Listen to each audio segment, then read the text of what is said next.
Hi friends, ഏതോ ജന്മകൽപ്പനയിലേക്ക് എല്ലാവർക്കും സ്വാഗതം. ശ്രുതി ഇതുകൊണ്ടൊന്നും മനോരമാൻറ്റിയെ പാട്ടിലാക്കാൻ പറ്റുമെന്ന് എനിക്ക് തോന്നുന്നില്ല. അങ്ങനെയല്ല എൻ്റെ ചേച്ചിക്കുട്ടി. എൻ്റെ മൈഗോഡിനെ പാട്ടിലാക്കാൻ ചേച്ചിയുടെ ഈ പായസം ഒറ്റമൂലിയായിട്ട് കരുതാന്നല്ലേ ഞാൻ പറഞ്ഞോളൂ. അതിനുവേണ്ടി ചേച്ചി ഉണ്ടാക്കുന്നത് വെറും പായസമല്ലല്ലോ, മധുരമിടാത്ത മായമില്ലാത്ത ഡയറ്റിന് വേണ്ടിയിട്ടുള്ള സ്പെഷ്യൽ നെയ്പായസല്ലേ. ഈ മണമങ്ങ് അവരുടെ മൂക്കിൻ്റെ പാലം തുളച്ച് മനസ്സിനുള്ളിലേക്ക് കയറട്ടെ. ഓ, എൻ്റെ ഡോട്ടർ ഇൻ ലോയുടെ കൈകൊണ്ടുണ്ടാക്കിയ സ്പെഷ്യൽ നെയ്പായസം വാട്ടേ പിറ്റി എന്ന് പറഞ്ഞിട്ട് അഭിനയിച്ച് കാണിച്ചു കൊടുക്കുന്നുണ്ട് കേട്ടോ നമ്മുടെ ശ്രുതി. അതിനുശേഷം ഹാളിലേക്ക് മനോരമ വന്നിരിക്കുകയാണേ. ദേ വീണ്ടും മണം വരാൻ തുടങ്ങി. നെയ്യിൽ വറുത്തെടുത്ത കശുവണ്ടിയുടെ മണം. സിസ്റ്റേഴ്സ് രണ്ടും കൂടി എന്തൊക്കെയോ ഉണ്ടാക്കുന്നുണ്ട്. ഒന്ന് പോയി നോക്കിയാലോ എന്ന് പറഞ്ഞ് എണീക്കുമ്പോഴേക്കും അഞ്ജലി അതിലൂടെ പോകുന്നുണ്ട്. അഞ്ജലി ബേബി എന്തോ ഫീൽ ചെയ്യുന്നുണ്ട് അഞ്ജലി ബേബിക്ക്. ഇല്ലല്ലോ ആൻറ്റി, എന്തോ ഒരു ബാഡ് സ്മെല്ലില്ലേ? ബാഡ് സ്മെല്ലോ? അത് നല്ല നെയ്യുടെ മണ ആൻറ്റി. ഓ, അപ്പം അത് നെയ്യുടെ മണമായിരുന്നോ? ഇപ്പോഴാണ് എനിക്കത് മനസ്സിലായത്.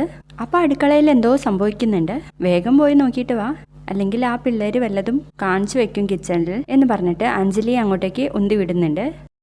അപ്പോഴേക്കും നമ്മുടെ ശ്രുതി, ആഹാ എന്താ ഒരു മണം, ചേച്ചിക്ക് എവിടെ നിന്ന് കിട്ടി ഈ റെസിപ്പി എന്ന് പറഞ്ഞിട്ട് അത് ടേസ്റ്റ് ചെയ്ത് നോക്കുന്നുണ്ട്. ആഹാ എന്താ സ്വാദ്. ചേച്ചിയുടെ അമ്മായിയമ്മ ഈ ടേസ്റ്റിൽ തെന്നി വീഴാതിരിക്കില്ല. നമ്മുടെ കുടുംബത്തിലാർക്കും ഈ റെസിപ്പി അറിയാൻ വഴിയുണ്ടാവില്ല. ചേച്ചി ഇത് എവിടെ നിന്ന് പഠിച്ചെടുത്തു? ഒന്ന് പോടി, ഇത് നമ്മുടെ അമ്മ ഉണ്ടാക്കുന്ന അതേ റെസിപ്പിയാ. പിന്നെ നീ പറഞ്ഞതുകൊണ്ട് മാത്രം മനോരമാറ്റിക്ക് വേണ്ടിയിട്ട് ഞാൻ ചില പൊടിക്കൈകൾ ചേർത്തു എന്നുള്ളത് നേരാ. ആ, അപ്പം അത് പറ എന്ന് പറയുമ്പോഴേക്കും അഞ്ജലി അങ്ങോട്ടേക്ക് വരികയാണ്. അല്ല എന്താ ഇവിടെ? ചേച്ചി ഒരു അടിപൊളി പായസം വെച്ചിട്ടുണ്ട് എൻ്റെ അഞ്ജലി മാഡം. അതിനെക്കുറിച്ച് പറയേണ്ടതില്ലല്ലോ. അതിൻ്റെ സ്മെല്ല് ഇവിടുത്തെ ഗേറ്റും കടന്ന് അങ്ങ് അപ്പുറത്ത് എത്തിയിട്ടുണ്ടാവും. കുറെ നേരമായി മണം വരാൻ തുടങ്ങിയിട്ട്. ഇവിടെ എന്താ നടക്കുന്നതെന്ന് അറിയാൻ വേണ്ടി പറഞ്ഞു വിട്ടേക്കാ നിന്റെ അമ്മായിയമ്മ. ആൻറ്റിക്കും കൂടെ പറ്റുന്ന രീതിയിലാണ് ഞാൻ ഉണ്ടാക്കിയത്. ഷുഗർ ഫ്രീ പായസമാണ്. ആഹാ, അപ്പോൾ കുഞ്ഞനും കൂടി കഴിക്കാമല്ലോ. അതുകൊണ്ട് കൂടിയാ അങ്ങനെ വെച്ചത് എന്ന് പറയാം കേട്ടോ പ്രീതി. ഇത് കേൾക്കുന്ന ശ്രുതി മനസ്സിലിങ്ങനെ വിചാരിക്കുന്നുണ്ട്, ആ പറഞ്ഞത് ശരിയാണല്ലോ. ഇതിൽ നിന്ന് എടുത്ത് കുറച്ച് അശ്വൻ സാറിന് കൂടി കൊടുത്താലോ? പുള്ളിക്കാരൻ്റെ മനസ്സിലിരിപ്പ് എന്താണെന്നറിയാലോ. അങ്ങനെ ചെയ്യാം എന്ന് പറഞ്ഞ് നിൽക്കുമ്പോൾ തന്നെ അഞ്ജലി, ഞാനിന്ന് എല്ലാവരെയും വിളിച്ചിട്ട് വരാം എന്ന് പറഞ്ഞിട്ട് പോവാണ്. ശ്രുതി, നീ കുറച്ചെടുത്ത് കുഞ്ഞനെ കൊണ്ടുപോയി കൊടുക്കുക എന്ന് പറയുന്നുണ്ടേ. തുടർന്ന് നമ്മുടെ മനോരമയാണെങ്കിൽ ഓ എന്തൊരു മണം എന്നിങ്ങനെ പറഞ്ഞു നിൽക്കുമ്പോൾ പ്രീതി അങ്ങോട്ടേക്ക് വരികയാണേ. ആൻറ്റി, ആരാടി നിന്നോട് എൻ്റെ മുന്നിൽ വരാൻ വേണ്ടിയിട്ട് പറഞ്ഞത്? ആൻറ്റിക്ക് വേണ്ടിയിട്ട് ഞാൻ നല്ല ഗീ പായസം ഉണ്ടാക്കിയിട്ടുണ്ട്. ഓ, അത് തന്നെയാണ് മനുഷ്യൻ്റെ മൂക്ക് തുളഞ്ഞു പോയത്. അല്ലെങ്കിൽ ആർക്ക് വേണം ഈ ഗീ പായസം? ആൻറ്റി ഒന്ന് കുടിച്ചു നോക്ക്. യുനോ ഐ ആം ഡയറ്റ് ഉള്ളവർക്കും കുടിക്കാവുന്ന പായസം ആൻറ്റി ഞാൻ ഉണ്ടാക്കിയത്. എനിക്കെങ്ങും വേണ്ട നിന്റെ ഗീ പായസം എന്ന് പറയുമ്പോൾ പ്രീതി അങ്ങ് പോകാൻ വേണ്ടിയിട്ട് നിൽക്കുകയാണേ. ഒന്ന് നിന്നേ, നീ പറഞ്ഞത് ശരിയാണോ? ഡയറ്റ് ഉള്ളവർക്കും കുടിക്കാൻ പറ്റുന്ന പായസം തന്നെയാണോ നീ ഉണ്ടാക്കിയത്? അതെ ആൻറ്റി.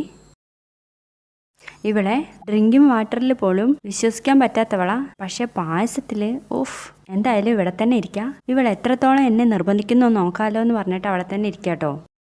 അങ്ങനെ നമ്മുടെ ശ്രുതി പായസവുമായിട്ട് അശ്വിൻ്റെ അടുത്തേക്ക് എത്താണ്. നിങ്ങൾ എന്നോട് എന്താ പറഞ്ഞേ? അതെനിക്ക് വ്യക്തമായിട്ട് അറിയണം എന്ന് പറയുമ്പോൾ ശ്രുതി പായസം വെച്ച് നീട്ടിയതും അശ്വിൻ അങ്ങ് പോവാണ്.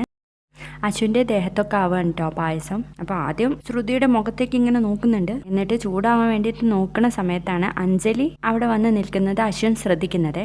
എന്നിട്ട് ചിരിച്ചുകാണ്ടാണ് കേട്ടോ പറയുന്നത്. എന്നിട്ട് അശ്വിൻ ശ്രുതിയുടെ ഷോൾഡറിലൊക്കെ പിടിച്ചിട്ട്, ഓ ഡിയർ, എന്തിനാ ഇത്ര ധൃതി? അതെ സോറി, നിങ്ങൾ എന്നോട് ഒരു കാര്യം പറഞ്ഞല്ലോ, അതൊന്ന് വ്യക്തമായിട്ട് പറയൂ. ഞാൻ എപ്പോഴാണ് നിങ്ങളെ ചോദിക്കുമ്പോഴേക്കും അശ്വിൻ, അയ്യോ ആ കാര്യമാണോ നിന്റെ മനസ്സിലിപ്പോഴും? ഞാൻ എന്തായിരുന്നു പറഞ്ഞത്? നീ ദേഷ്യപ്പെടുന്നത് കാണാൻ വളരെ രസമുണ്ടെന്നല്ലേ എന്ന് വിചാരിച്ച് എപ്പോഴും എന്നോട് ഇങ്ങനെ ചൂടാവാൻ പാടുണ്ടോ? നിങ്ങൾ എന്തൊക്കെയാ ഈ പറയുന്നേ? അതെ അത് തന്നെ, നീ ഇവിടെ ഇരുന്നേ എന്ന് പറഞ്ഞിട്ട് ബെഡിൽ പിടിച്ചിരുത്തുന്നുണ്ട്. അയ്യോ, ഇതെന്റെ സ്പെഷ്യൽ പായസോ? നോക്കട്ടെ, ഒന്ന് കഴിച്ചു നോക്കട്ടെ എന്ന് പറഞ്ഞിട്ട് വായിൽ വെക്കുകയാണേ. നിന്റെ കൈ കൊണ്ട് ഉണ്ടാക്കിയതായതുകൊണ്ട് ഇതിന് മധുരം ഇല്ലെങ്കിൽ പോലും എന്താ ഒരു മധുരം. അത് പിന്നെ ഞാൻ ഇങ്ങനെയല്ല എന്നൊക്കെ പറയുമ്പോഴേക്കും ഇങ്ങനെയല്ല ഉണ്ടാക്കാൻ വിചാരിച്ചതെന്നല്ലേ. ഇത്രയും ധൃതിയിൽ ഉണ്ടാക്കിയിട്ട് പോലും എന്തൊരു സ്വാദായി പായസത്തിന്.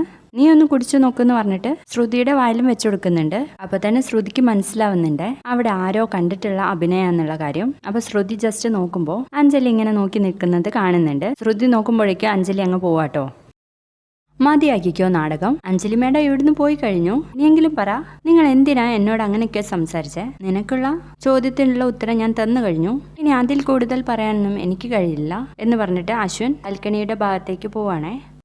ആ സമയം നമ്മുടെ എനിക്ക് ഇങ്ങനെ വിളിച്ച് പറയട്ടോ, ഹലോ എവറിബഡി, പ്രീതി സിസ്റ്റർ ഉണ്ടാക്കിയ ഡിലീഷ്യസ് നെൽപ്പായസം റെഡിയാണ്, എല്ലാവരും ഹാളിലേക്ക് കമോൺ. ഡിലീഷ്യസ് നെൽപ്പായസമാണ് എന്നൊക്കെ പറയുമ്പോഴേക്കും നമ്മുടെ പ്രീതി തിരുത്തി കൊടുക്കുന്നുണ്ട്. നെൽപ്പായസം അല്ല എനിക്ക് ബ്രോ, നെയ്പ്പായസം. ഓ എനിക്കറിയാം എന്നൊക്കെ എനിക്ക് ഇങ്ങനെ പറഞ്ഞു വിളിക്കുമ്പോഴും ആരും വരുന്നില്ല കേട്ടോ.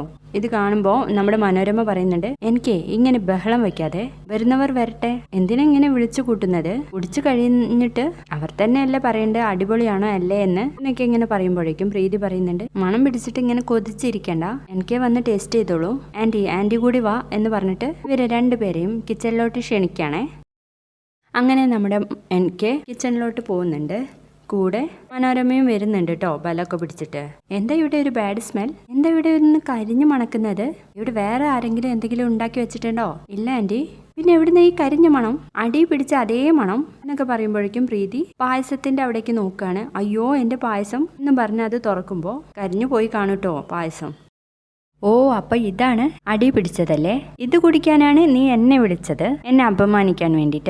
എന്താ എനിക്ക് ബേബി, ഇവളുടെ കൈപ്പുണ്യത്തെ കുറിച്ച് നിനക്കൊന്നും പറയാനില്ലേ? നമ്മളെ മനഃപൂർവ്വം ഇൻസൾട്ട് ചെയ്യാൻ വേണ്ടിയിട്ട് വിളിച്ചു വരുത്തിയതാ. ആൻറ്റി അങ്ങനെയല്ല, ഞാൻ ആൻറ്റിയെ വിളിക്കാൻ വന്നു എന്നുള്ളത് നേരാ, പക്ഷെ ശ്രുതിയോട് ഇത് ഓഫ് ചെയ്യാൻ വേണ്ടിയിട്ട് പറഞ്ഞിരുന്നു. ഓ അപ്പൊ അവളും ഇതിൽ ഇൻക്ലൂഡ് ആണല്ലേ? രണ്ടിനെയും ഞാൻ വെച്ചേക്കില്ല, ഞാനിത് ഒരിക്കലും സഹിക്കില്ല. രണ്ടും കൂടി എനിക്ക് പണിയാൻ വേണ്ടിയിട്ട് നോക്കുക അല്ലേ? രണ്ടിനെയും ഇന്ന് തന്നെ ഞാൻ ഈ വീട്ടിൽ നിന്ന് പറഞ്ഞു വിടും എന്നൊക്കെ പറഞ്ഞിട്ട് ആ പായസം എടുത്ത് അമ്മേ അമ്മേ എന്ന് വിളിച്ചിട്ട് ഹാളിലേക്ക് പോവാണ്. അപ്പൊ എനിക്ക് ചോദിക്കുന്നുണ്ട്, ഇനിയിപ്പോ എന്ത് ചെയ്യും പ്രീതി സിസ്റ്റർ? ഞാൻ നിങ്ങളെയൊക്കെ വിളിക്കാൻ വന്ന സമയത്ത് ശ്രുതിയോട് ഇത് ഓഫ് ചെയ്യാൻ വേണ്ടിയിട്ട് പറഞ്ഞതാ, ഇനി എന്തൊക്കെയാ സംഭവിക്കാൻ പോകുന്നതെന്ന് എനിക്കറിയില്ല എന്ന് പറഞ്ഞിട്ട് പ്രീതി കരയുന്നുണ്ട് കേട്ടോ. പിന്നീട് കാണിക്കുന്നത് നമ്മുടെ ശ്രുതിയാണ്. ശ്രുതി ബാൽക്കണിയിൽ ചെന്നിട്ട് വാതിൽ അടയ്ക്കുന്നുണ്ട് കേട്ടോ, ആരും കേൾക്കണ്ടെന്ന് വെച്ചിട്ട്. അതേസമയം നമ്മുടെ അശ്വിനാണെങ്കിൽ ഒരു കത്രയൊക്കെ എടുത്ത് വരുന്നുണ്ട്. എൻ്റെ അമ്മേ, ഇനി ആ ശ്യാമിൻ്റെ കാര്യം വല്ലതും അറിഞ്ഞിട്ടുണ്ടാവോ? എന്ത് തന്നെ ആയാലും ഞാൻ ഇന്നത് ചോദിച്ചിട്ടേ ഉള്ളൂ എന്ന് പറഞ്ഞിട്ട് രണ്ടും കൽപ്പിച്ച് നമ്മുടെ അശ്വിൻ്റെ അടുത്തേക്ക് പോവാണ്. അതെ, എനിക്കിത് അറിഞ്ഞേ പറ്റുള്ളൂ. ഒന്നുകിൽ നിങ്ങൾ എന്നോട് എങ്ങനെയാണ് ഞാൻ നിങ്ങളെ വേദനിപ്പിച്ചതെന്ന് പറയാ, അല്ലെങ്കിൽ നിങ്ങൾ പറഞ്ഞത് തെറ്റാണെന്ന് സമ്മതിച്ച് ആ കാര്യം പിൻവലിക്കണം. ഈ രണ്ട് ഓപ്ഷനെ നിങ്ങളുടെ മുന്നിലുള്ളൂ എന്നൊക്കെ പറയുമ്പോഴേക്കും നമ്മുടെ അശ്വിൻ, നീ ആരാ എന്നോട് ഇതൊക്കെ ചോദിക്കാൻ? നീ എന്താ എന്നെ ഭീഷണിപ്പെടുത്തണോ? നീ എനിക്ക് വഴി തെളിയിക്കാനായിട്ടില്ല ശ്രുതികുമാരി ലക്ഷ്മി. എന്തെങ്കിലും വഴി കാണണമെങ്കിൽ ഈ അശ്വിൻ സായിറാം തന്നെ വിചാരിക്കണം. നീ ഇപ്പോൾ ഇവിടെ എന്തിൻ്റെ അധികാരത്തിലാണ് സംസാരിക്കുന്നത്? അധികാരം ഇല്ലാതാക്കാനൊക്കെ എനിക്കറിയാം. നിങ്ങളീ പറയുന്നത് എൻ്റെ ചേച്ചിയെ ഇവിടുന്ന് പുറത്താക്കുമെന്നല്ലേ? നിങ്ങളെന്താ എന്നെ ഭീഷണിപ്പെടുത്താണോ? പ്രീതി ചേച്ചിയെ ഇവിടുന്ന് പറഞ്ഞയക്കാന്ന് നിങ്ങൾക്കൊരു ധാരണ ഉണ്ടാവും. പ്രീതി ചേച്ചി ഇവിടുത്തെ മരുമോള, പ്രത്യേകിച്ച് ആകാശ് വിവാഹം കഴിച്ച പെൺകുട്ടി. അങ്ങനെ ഒരു വിചാരം ഉണ്ടെങ്കിലേ മനസ്സിലിരിക്കത്തേ ഉള്ളൂ. എന്താ നീ പറഞ്ഞത്? അങ്ങനെ എനിക്ക് ചെയ്യാൻ പറ്റില്ല എന്നാണോ? ഞാൻ വിചാരിച്ച പ്രീതിയെ ഇവിടുന്ന് പുറത്താക്കാൻ കഴിയും. എന്താ നിനക്ക് കാണണോ എന്ന് ചോദിക്കുമ്പോഴേക്കും മനോരമ പ്രീതിയെ ഇങ്ങോട്ട് വാടി എന്ന് പറഞ്ഞിട്ട് ഓരോന്ന് പറയുന്നത് കേൾക്കാണ് കേട്ടോ അശ്വിൻ. കേട്ടില്ലേ നീ? ഞാനായിട്ട് പുറത്താക്കേണ്ട കാര്യമൊന്നുമില്ല, മനോരമ ആൻറ്റി തന്നെ പുറത്താക്കിക്കോളും എന്ന് പറയാണ് കേട്ടോ. വീഡിയോ ഇഷ്ടപ്പെട്ടാൽ മറക്കാതെ ഒന്ന് ലൈക്ക് ചെയ്യണേ, സബ്സ്ക്രൈബും പറ്റുമെങ്കിൽ ഒന്ന് ഷെയറും ചെയ്തേക്ക്.